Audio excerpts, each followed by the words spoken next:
Hi there, and welcome back to another episode of Sitting in a Car. I'm Sarah Sproul, and I sit in a car with you every week, answering one question to help you raise your confident and caring young person who respects themselves and the people around them. And the question for this week is, how to make sure my child knows it's okay to say no? Excellent question. All the questions are excellent on Sitting in a Car. Have you noticed that? I'm going to tell you a story. About a year and a half ago, the family and we all went interrailing, and we went on trains in various countries through Europe, and we ended up in Vienna at some point. And if you know anything about Vienna, you know that their pastries are pretty damn good. So he was 9, I think, at the stage, maybe 10. My 9 or 10-year-old had a particularly nice looking pastry, and I wanted to have a bite of it. So I said to him, we were sitting around the table, I said to him, could I please have a bite of your pastry? And he went like this. Okay. And went like this, right? So his words were saying, okay. His body language was going, I really do not want to have to do this, right?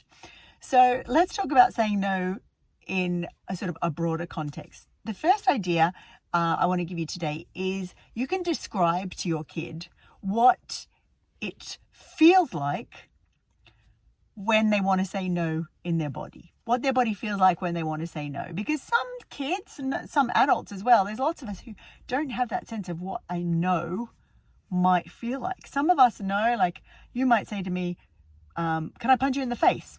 No. You might say to me, can I touch your hair? And I'll be like, maybe.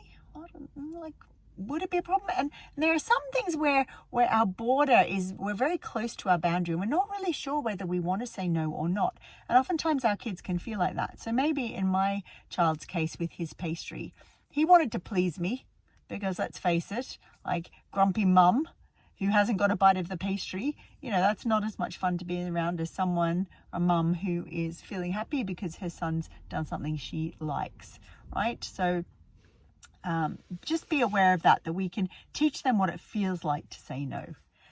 You could give your child or kid a chance to practice saying no at home, depending on what age they are. You could say 6, 7, 8. You could say to your kids, do you know what I've noticed? Like sometimes kids feel like they have to say yes to things. Maybe it's because an adult is asking them to do something, or maybe their friend wants to do something, and they want to please their friend. So kids need to practice saying no. Let's have a go at home. And you can start firing things off. Will you please do the dishwasher? No. Will you put out the rubbish? No. Can I touch your hair? No.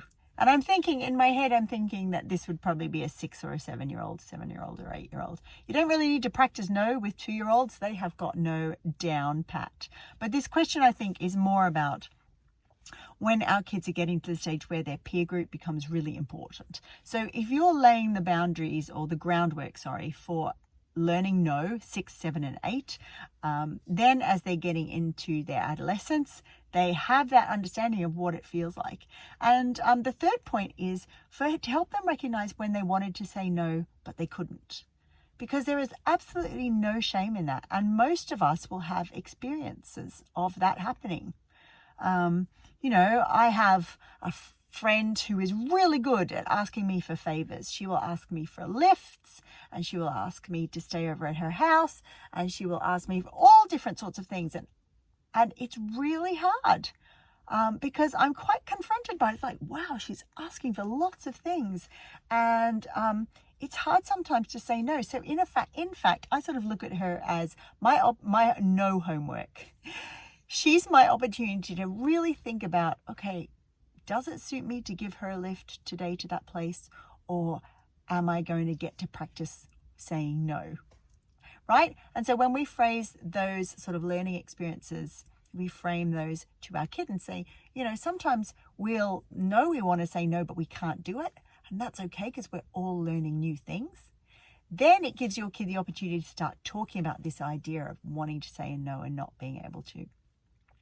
Not every kid has trouble saying no. That's the other thing. So just be aware of that. This advice is for this parent because this parent is particularly asking for that, but your kid may not have trouble saying no, or they may only have trouble saying no to you, or to their friends. So have a think about that. So those 3 points, let's recap. The first point is talk about what no feels like in our body.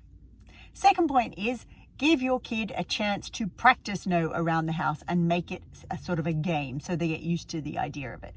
And the third point is to talk about how sometimes we all want to say no, but we don't feel like we can. And that's okay. We're just learning as we go along. There's no shame in it. We just need to notice it so that then we can think about whether we can do better next time.